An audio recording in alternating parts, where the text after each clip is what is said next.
வெளிநாட்டு தொழிலாளர்களுக்கான விண்ணப்பத்தை மீண்டும் திறப்பதென்று அரசாங்கம் முடிவு செய்திருக்கிறது. இது குறிப்பிட்ட துறைகள் மற்றும் துணை துறைகளுக்கு மட்டுமே பொருந்தும் என்று உள்துறை அமைச்சர் Dato Sri Saifuddin Nasution Ismail அறிவித்துள்ளார்.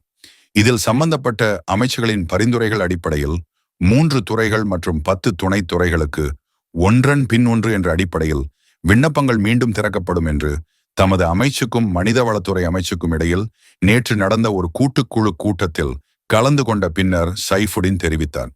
விவசாயம், தோட்டம் மற்றும் சுரங்கம் ஆகிய துறைகள் மற்றும் இதர துறைகளுடன் தொடர்புடைய துணை துறைகளுக்கு அங்கீகாரம் வழங்கப்பட்டுள்ளது என்று கோலாலம்பூர் புக்கிட் கியாராவில் நடந்த செய்தியாளர்கள் கூட்டத்தில் அவர் தெரிவித்தார்.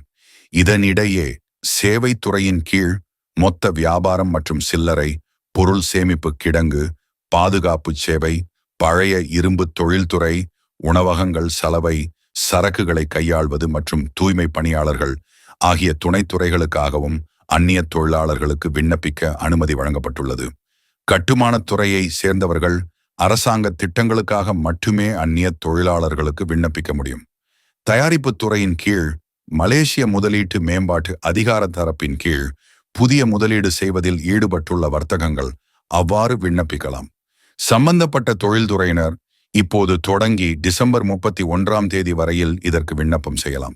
சமுதாய நடப்புகளை உடனுக்குடன் வழங்க வளர்ந்து வரும் எங்கள் மலேசியா டுடே யூடியூப் சேனலை சப்ஸ்கிரைப் செய்து அருகில் உள்ள பெல் பட்டனை அழுத்தி ஆதரவு